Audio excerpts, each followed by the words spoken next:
If you write her a few sonnets, you love her. If you write her 1,000 sonnets, you love sonnets. ጥቂት ግጥሞችን ስለሷ ከገጠምክላት ታፈቅራታለህ። ነገር ግን 1000 ግጥሞችን ከጻፍክላት ደግሞ አንተ የምትወደው እሷን ሳይሆን ግጥምህን ነው። ምክንያቱም በፍቅር መውደቅ ምን ያህል ታደርግላታለህ ሳይሆን ያንን ነገር ለምን ታደርግላታለህና በምን አይነት መንገድ ነው የምታደርግላት በሚለው ነው የሚገለጸው። ስለዚህ ጥያቄው ሁሌም ተመሳሳይ ነው። የሆነ ነገርን ስታደርግላት ጥሩ ቦይፍሬንድ ለመምሰልና አድርጌላታለሁ ብለህ ለማውራት ነው ወይስ በእውነት ኬር ስለምታደርግላት ነው ያንን ነገር የምታደርግላት? ያ ነው ልዩነቱ። ምክንያቱም ሴቶች ልዩነቱን በደንብ አድርገው ያውቁታል። ሴቶች በጭራሽ ሊለዩቸው የማይችሉ የተወሰኑ ወንዶች አሉ። ስለ መልክ፣ ገንዘብ ወይም ዝና አይደለም። It's about how he makes her feel. እሷን ፊል የምታስደርግበት መንገድ ነው ዋናው። ወንድ ልጅ ከዚህ ቀጥሎ የምንመለከታቸውን 5 ባህሪያት ማስተር ካደረገ ከጎኑ ያለች ሴት ከሱ ጋር ለመቆየት ስትል ሁሌም ፋይት ታደርጋለች። ስለዚህ ቆይታችንን ስለምትወዱድ እስከ መጨረሻው በመከታተል የምታተርፉበት ይሆናል። ሁሌም ቪዲዮ ላይክ እያደረጋችሁ ማበረታቻን ለምትሰጡኝ አስቀድሜ ልባዊ ምስጋናዬን አቀርብላችኋለሁ። ለግራር ቻናል አዲስ የሆናችሁ ሰብስክራይብ በማድረግ እንዲህ አይነትና የተለያዩ ትምህርት ሰጪ ፕሮግራሞችን ከኔ ማግኘት ትችላላችሁ። እነዛን 5 ባህሪያት አንድ በአንድ እንመልከታቸው። አንደኛ፣ መዳረሻውን የሚያውቅ ወንድ። አቅጣጫ የሌለው ወንድ ማለት ኮምፓስ እንደሌለው መርከብ ማለት ነው። ያመነታል፣ ይከተላል፣ ግን በጭራሽ ሊመራ አይችልም። ወንድ ደግሞ ከሴት ጋር በፍቅር ሲሆን ሁሉን ነገር እንዲመራ ይጠበቃል። ከዛም የሚሄድበትን አቅጣጫ በግልጽ ካወቀ እሷንም ወደዛ ይጋብዛታል ማለት ነው። ከልክ ያለፈ ቁጥጥር ወይም የበላይነትን ለማሳየት ብቻ ሳይሆን ሰርቴኒቲ ወይም እርግጠኝነት ነው። ሴት ክላሪቲ ካለ ወይም ግልጽ እና የሚታይ ነገር ካለ አብራ ትቆያለች። ምክንያቱም ግራ መጋባት ከተፈጠረባት ወደ መሰልቸት ልትሄድ አማራጭን ልታይበት ትችላለች። የናጠጠ ሀብታም መሆን አይጠበቅብህም። ነገር ግን አቅጣጫ ከሌለህ፣ ሁልጊዜ ከእንቅልፍህ ያለ ዓላማ የምትነቃ ከሆነ ቀስ በቀስ ክብርህን ታጣለህ። ከሴት ብቻ ሳይሆን ከራስህም ጭምር ታጣዋለህ ያን ክብርህን። ምክንያቱም አቅጣጫህ ፓወር ነው። የምትንቀሳቀስበት ነገር፣ የምታወራበትን መንገድ፣ ውሳኔ የምታስተላልፍበትን መንገድ ሁሉ ይወስንልሃል። አቅጣጫውን ያወቀ ወንድ በተለየ መልኩ ነው የሚንቀሳቀሰው። ትኩረቱን የሚነሱ ነገሮች ሲያሳድድ አይኖርም። ሁሉን ሰው ለማስደሰት ሲል ወርቃማ ጊዜውን አያባክንም። ለመወደድ ሲል ብቻ ራሱን አይቀይርም። ምክንያቱም ዓላማ አለው፣ ስታንዳርድ አለው። ያ ደግሞ ሴቶች በተፈጥሮ የሚሳቡበት ነገርን ይፈጥራል። እሱም መሪነትን ነው። ሴት አንተን መምራት አይጠበቅባትም። ያ ሴፍ እንድትሆን አያደርጋትም። ነገር ግን አቅጣጫውን ግልጽ ያደረገና መዳረሻውን በግልጽ የሚታይ ሰው ጋር ስትሆን ሪላክስ ታደርጋለች፣ ማመን ትችላለች። ኢሞሽናሊ እንኳን ስሜቷን ያለ ስጋት ትነግርሃለች። በተደጋጋሚ ግራ የተጋባ ከሆንክ፣ በየጊዜው ዓላማህ የሚቀያየር ከሆነ፣ በህይወትህ የምትፈልገውን ነገር እንኳን ጠንቅቀ የማታቅ ከሆነ ሁሉንም ነገር ፊል ታደርገዋለች። እሷ ካንተ ቀድማ ትረዳሃለች አንተን። በጊዜ ሂደት ታዲያ አትራክሽን ፌድ ያደርጋል። አንተን የሚማርካት ነገር እየቀዘቀዘ ይሄዳል። አንተ መጥፎ ስለሆንክ ሳይሆን እሷ የምትተማመንበት ሰው ስላልሆንክ ነው። ስለዚህ ሴቶች ጥለውኝ እየሄዱ ነው፣ ብዙ ነገር ካደረኩላቸው በኋላ ይሸሹኛል ከማለት በፊት አቅጣጫህ ላይ ግልጽ ሁን። በየቀኑ በዓላማ ተጓዝ። ሁሉ ነገር እንዲኖርህ ላይጠበቅብህ ይችላል፣ ግን ወዴት እየሄድክ እንደሆነ አቅጣጫውን ጠንቅቀህ ማወቅ አለብህ።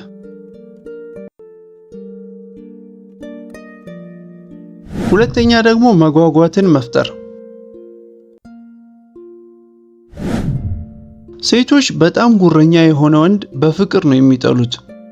ምክንያቱም መጎረሩ ብቻ ዋጋውን የሚያራክስበት ነገር ሆኖ ሳለ ጉረኝነቱ የሚታወቅበት ቶሎ ብሎ ስለ ስኬቶቹ፣ ስለ እቅዱ፣ የግል አስተያየቱ በሙሉ ዘርግፎ በፍጥነት በአንድ ቀን ስለሚያወራ ነው። ሁሉን ነገር ለሷ ለማረጋገጥ ሲል ያለማቋረጥ ብዙ ነገር ያወራል። ነገር ግን ስለ አንተ እሷ እንድታውቅ ማድረግ አንተ ነግረሃት ሳይሆን አብዛኛው የህይወት ምዕራፍህን ራሷ መርምራ ስትደርስበት ግንኙነታችሁን የማይረሳ የሚያደርገው እሱ ነው። የሷ አትራክሽን ወይም ስላንተ የሚማርካት ነገር ከፍ የሚለው ስላንተ ሁሉን ነገር ካወቀች ሳይሆን ስላንተ ሁሉንም ነገር ካላወቀች ነው። ሴት ሰርፕራይዝ ስትደረግ ደስ የሚላት ለዛ ነው። በአጠቃላይ የሰው ልጅ መርምሮ ላገኘው ነገር ትልቅ ዋጋ ይሰጣል። ሁሉም ነገር በቅጽበት የሚሰጥ ከሆነ ኤክሳይትመንት አይኖርም። ግን የሆነ ሚስጥር ሲኖር ሙሉ በሙሉ አንተም መገመት ካልቻለች አእምሮዋ እየተመላለሰ ስላንተ ያስባል። ማሰብ ትጀምራለች። አሁን ምን እየሰራ ይሆን? እሱ ለምን ልዩ ሆነ? ሌላ ያልነገረኝ ነገር ምንድነው ስለሱ? እያለች ራሷን ትጠይቃለች። በዛ ምክንያት በህይወቷ ያለ አንድ ሰው ብቻ ሳትሆን ሐሳቧም ጭምር ትሆናለህ። ስለዚህ ሁሉን ነገር ስለራስህ በአንድ ቀን ተናግረህ ለመጨረስ አትቸኩል። በጥቂቱ የምትገመትም ሁን፣ እውነተኛ ሁን፣ ግን የማትነበብ ሁን።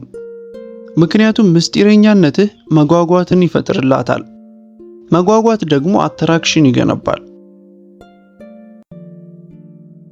ሶስተኛ ደግሞ የሚያስቃት ወንድ። እሷን ማሳቅ መቻልህ የሚያዝናና ነገር ብቻ ሳይሆን ኢሞሽናል ኮኔክሽን ወይም የስሜት ግንኙነትን እና ትስስርን የሚፈጥር ነገር ጭምር ነው። ውጥረትን መስበር ያስችልሃል። ሜሞሪ መፍጠር ያስችልሃል። ሁሌ ታዲያ በተለያዩ አጋጣሚዎች በአንተ ምክንያት ከልቧ የምትስቅበትን ሁኔታ ልትፈጥርላት ከቻልክ ሁሌም አንተ ጋር መሆን ያስደስታታል። እስቲ በዚህ መልኩ አስበው። ህይወት በሁሉም መስክ እንግዲህ ለሁሉም ሰው ሞልታ አታውቅም። አንዱ ነገር ሞላ ሲባል አንዱ ነገር ይጎድላል። ታዲያ የሆነ ወንድ ወደ ህይወቷ ሲመጣላት ጫና ከመጨመር ንትርክ፣ ጭቅጭቅ እያነሳ ላይፏን ይበልጥ ከማወሳሰብ ይልቅ መዝናናትን ብትፈጥርላት አስበው። አሁን ካንተ ጋር በጥሩ ኢሞሽን ትተሳሰራለች። እፎይታ ይሰማታል። ትልቅ ደስታን ታገኛለች። በጊዜ ሂደት ያ ነገር ሱስ ይሆንባታል። ከሱ ጋር ሲሆን ጥሩ ነገር ይሰማኛል የሚል እምነትን ታዳብራለች። ነገር ግን ሁሌም ሲሪየስ ከሆንክ ፕሬሸር ብቻ ነው የምትፈጥርባት። ፕሬሸር ደግሞ ሰዎችን እየገፋ ያርቅብሃል። ዋጋ የሌለህ ሆነ ሳይሆን አብሮ ካንተ ጋር ለመደሰት የማትመች ስለሆንክ ነው። ስለዚህ ባገኘኸው አጋጣሚዎች ከቻልክ እሷን ለማሳቅ ወደ ኋላ አትበል። ምክንያቱም በሳቅ ምክንያት የፈጠርከው ኢሞሽን ሁሌም የምትጠብቅልህ ያንተ ሜሞሪ ይሆንልሃል። አራተኛ ደግሞ ደግ መሆን ነው። ደግ ወንድ ሰዎችን በትህትናና በተገቢ መንገድ ነው ትሪት የሚያደርገው። ትኩረት ለማግኘት ብሎ ሳይሆን ማንነቱ ስለሆነ ነው። ሰውን በሰውነቱ አይቶ ለሁሉም እኩል ፍቅር፣ እኩል አክብሮትን ይሰጣል። ወንድና ሴት፣ ሀብታምና ድሃ፣ ያልተማረና የተማረ ብሎ አይለይም ማንንም። ይሄ ማንነቱ የሴትን ልብ ይገዛል። ምክንያቱም እሷን ያከብራታል። ሐሳቧን ውድቅ ሳያደርግ ከልቡ ያደምጣታል። ሊቆጣጠራት ሳይሞክር ይደግፋታል። ደግነቱ ታዲያ ወጥ ነው። መጀመሪያ ላይ ሳይሆን ወይም ደግሞ ነገሮች ጥሩ ሲሆኑ ብቻ ሳይሆን ወይም ደግሞ ከሷ የሚፈልገውን ነገር እስኪያገኝ ብቻ ሳይሆን በማይመቸውም ጊዜ ወጥ በመሆንና ለረጅም ጊዜ አንደግነቱን ያሳያል። ታዲያ ይሄ ደግነት በሌላ መንገድ ሚስ ኢንተርፕሬት ሊደረግ አይገባም። ደግነት ደካማ መሆን አይደለም። ስስ መሆን ወይም የሰዎች ሙሉ መጠቀሚያ መሆን አይደለም። እውነተኛ ደግነት ጥንካሬ ነው። ምክንያቱም አንዳንድ ጊዜ ሴቶች ከልቡ የወደዳቸውን ደግነትን ጥግ ድረስ ያሳያቸውን ለራሷ ኬር ከምታደርገው በላይ ኬር ያደረገላትን ወንድ እሱ ላይ ፍላጎቷ ሊቀንስ ይችላል። መሄጃ የሌለው አድርጋ ልትቆጥሮ ትችላለች። ነገር ግን በሚያሳዝን ሁኔታ ያንን የመሰለ ማንነት ያለውን ወንድ በሴኮንዶች ውስጥ ደግሞ ልታጣው ትችላለች። ምክንያቱም እንደዚህ አይነት ማንነት ያላቸው ወንዶች አንዴ እንደተናቁ ከተሰማቸው፣ ደግነታቸው በደካማነት እንደተቆጠረባቸው ከተሰማቸው፣ ዋጋቸው በቅጡ ካልተወሰደላቸው ጥለው ይሄዳሉ። ሲሄዱም በጭራሽ ዞሮ አይመለሱም። ታዲያ ወንዱ ራሱ ደግነትን በሌላ ነገር መተርጎምና መጎዳትም የለበትም። እሷን ማጣት ስለፈራህ ብቻ ደግ ከሆንክላት ያ ጥንካሬ ሳይሆን ራስን መክዳት ነው። እሷን ለማቆየት ብለህ ብቻ ንቀትን ከተቀበልክ ያ ደግነት ሳይሆን ራስን ማጣት ነው። እውነተኛ ደግነት ገደብ አለው።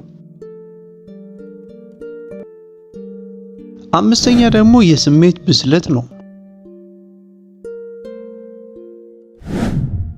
ሴቶች አብዝተው የሚማረኩበት በጣም የሚወዱት ሌላኛው የወንድ ባህሪ የስሜት ብስለት ነው።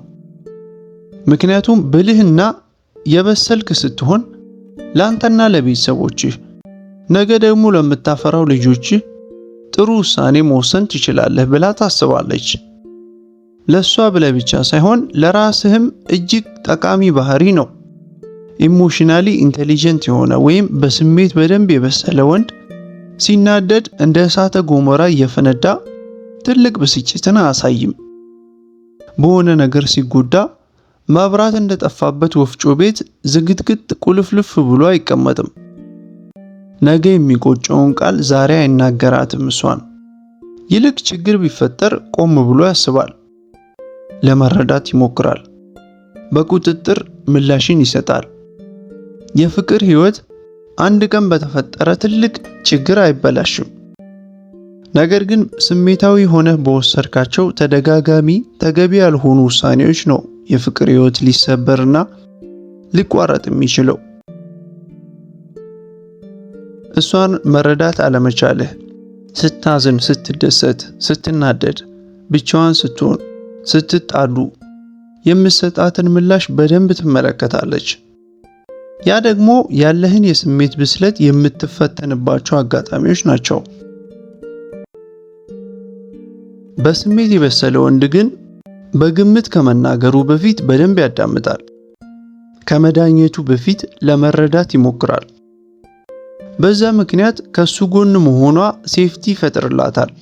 ከተናደድክ፣ የሆነ ነገር በፈለግከው መንገድ ካልሄደልህ፣ የሆነ ሰው መንገድ ላይ ቢጋጭህ፣ ህይወት በድንገት ብትፈትንህ፣ በእነዚህ ሁሉ አጋጣሚዎች ምን አይነት ምላሽ ይኖርሃል?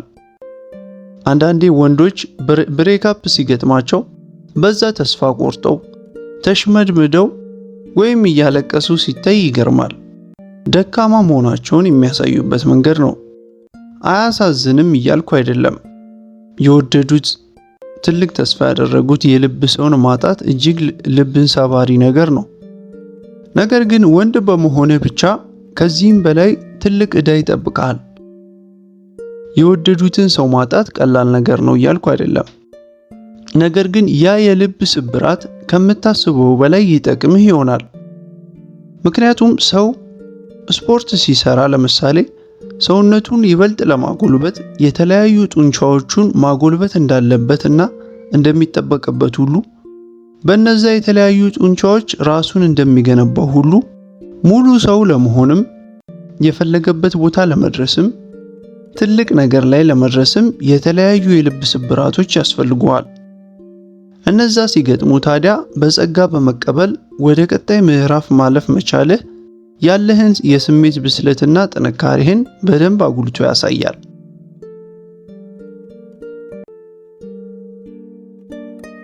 ስለዚህ እነዚህ 5 ባህሪያትን ለሴት ብለህ ብቻ ሳይሆን ለራስህም ታላቅነትን ለማሳየት የግዴታ ልታካብታቸው የሚገቡ ባህሪያት ናቸው።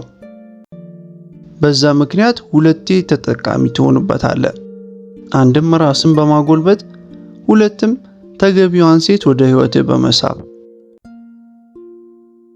የዛሬ ቆይታችን ይህንን ይመስላል። እስከ መጨረሻው ድረስ ስለተከታተላችሁኝ በጣም ከልብ ያመሰግናለሁ። በቀጣይም በሌላ ፕሮግራም ደግሞ ስለምንገናኝ ሰላም ቆዩልኝ።